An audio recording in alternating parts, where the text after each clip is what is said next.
સન્માન તો દૂર, એને એટ્રોસિટીમાં આપણે કેસ કરાવડો. એટ્રોસિટીમાં ફરિયાદ થાય છે ને ઈ જ સેકન્ડે ઉપડી જાય છે એટ્રોસિટીમાંથી. એસપી શ્રીને લેખિતમાં આવે છે કે સાહેબ મને કોઈ એટ્રોસિટીમાં ફસાવાની કોશિશ કરે છે. સાહેબ એટ્રોસિટીનો દલિતો એસટી એસસી સમાજ માટેનો કાનૂન વ્યવસ્થા છે, એને પ્રોટેક્શન માટે. આવી રીતે સુપ્રીમ કોર્ટ સુધી જાય છે એટ્રોસિટીના કેસમાં ફરી એમ કે સુપ્રીમ કોર્ટ કે ભાઈ આ ખોટો છે, આ ખોટો છે, ખોટો છે, કાયદો ખોટો બનાવી દેશે એમનું સમાજ. તો એ સમાજને પણ કેટલું નુકસાન છે.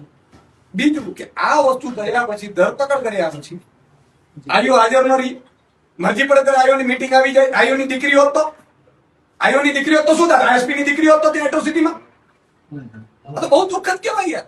અને કોના હિસાબે થાય? તમે ભાજપનો કયો નેતા છે? મને ફોન કરો, હું કહી દઉં એને. હમણાં તમારી અહીંયા પગે પડીને તમને કહી દે ભાઈ એને છોડી દો. આવી રીતે ચાલશે.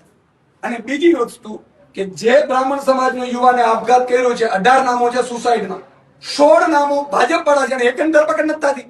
અને આ એટ્રોસિટીમાં રાતોરાત તો કાયનાતબેનની ટીમને ધરપકડ કરી લે છે, ખુલ્લેઆમ બોલે છે પેલા લોકો.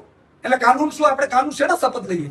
30 વર્ષની ભાજપની સરકાર હોય તો એનો મતલબ નથી કે આપણે કાર્યકર્તા બની જઈએ. મારે એસપીસીને એ જ કેવું છે. તે દિવસે એસપીસીને ફોન કર્યો છે કે ઈશુદાનભાઈ હમણાં 2 મિનિટમાં તમને જવાબ આપું, 2 મિનિટમાં જવાબ આપું. આ શું થઈ રહ્યું? શું 2 મિનિટમાં આપણે જવાબ આપીએ? એની ધરપકડ કરીને ખોટી ફરિયાદ કરી દીધી. અને આજે 11 વાગે થવાનો, જો 3 વાગે થવાનો, આયુ હાજર નથી થતો. અને દર વખતનું છે. મરજી પડે ત્યારે જયારે કોઈ સામાન્ય જનતા હોય એટલે આયુને ગુમ થઈ જાય. તમારે ભાજપનો નેતાને ધરપકડ થાય આયુ હાજર ન રહ્યો જોઈએ, બીજે દિવસે બદલી કરી નાખે ડાંગમાં.